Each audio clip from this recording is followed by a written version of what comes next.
All right. So now what we're looking at is adding the backgrounds with the first and second antagonist. So at this point, I have a whole lot of frames here.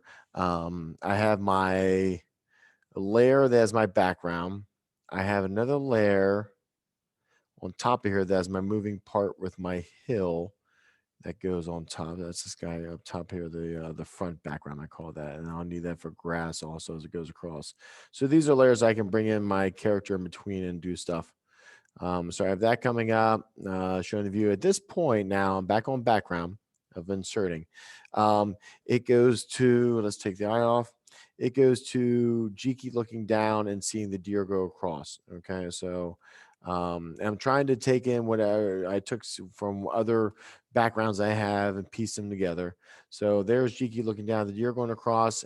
And at that point, I'm taking the liberty of Jiki going underneath the deer, so side shot, going underneath. Still Jiki going underneath. But what I'm doing now is I skip to Jiki going underneath, but showing this shot. So you'll see the deer come across this way, him going underneath. So I'm kind of adding some areas to it. And then also I go back and now after he does, Jiki looks down. He goes underneath a side shot the deer. He's going underneath the deer as it goes across through it. And then at that point, that's my first antagonist. So at that point, then Jiki is carried up from his with his book bag from the wind. So I'm going to go back into and I kind of change some things a little bit where he's underneath a side shot where Jiki's going to fly up off the screen. Above the same shot that I had before, that same shot. So I could reuse the shots if I want to. And then it shows him now going across the top where it shows him going in the air with the bag whooshing with the wind as he's going across. So this is one I made earlier where he's going across that part. And then now I have to finish my second antagonist, I have to have Jiki going across. So I'm just going to have grass, sky. I'm going to have grass coming across. He's going to go behind it. So I'm going to have two layers of grass. I'm going to have the basic layer of grass, and then I'm going to go in the front background here and put grass on front of it. I might move it. Might move it sideways. We'll see what happens if I want to move it at the same time, like I did back. Where is it? With the telephone pole.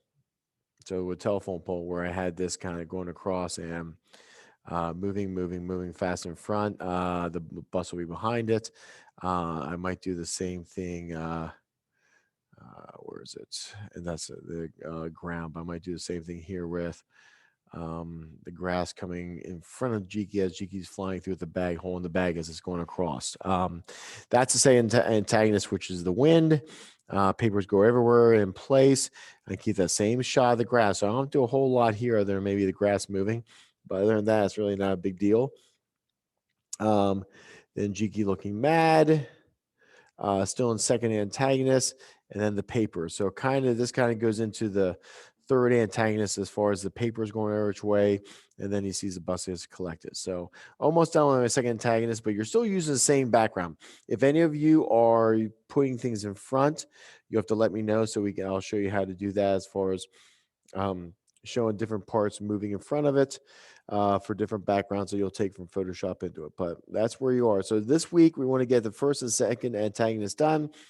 Next week will be the third and finish part of it, backgrounds. Then after that, then it's into animating your character, and then that will be it for this animation piece. So we're going this progress of your backgrounds to build up everything to show where it makes your life easy, and you just figure out where to put the character within your scene. So going so far, just like let's push hard to finish these two with the background so we can get to the animation. All right, and that is it.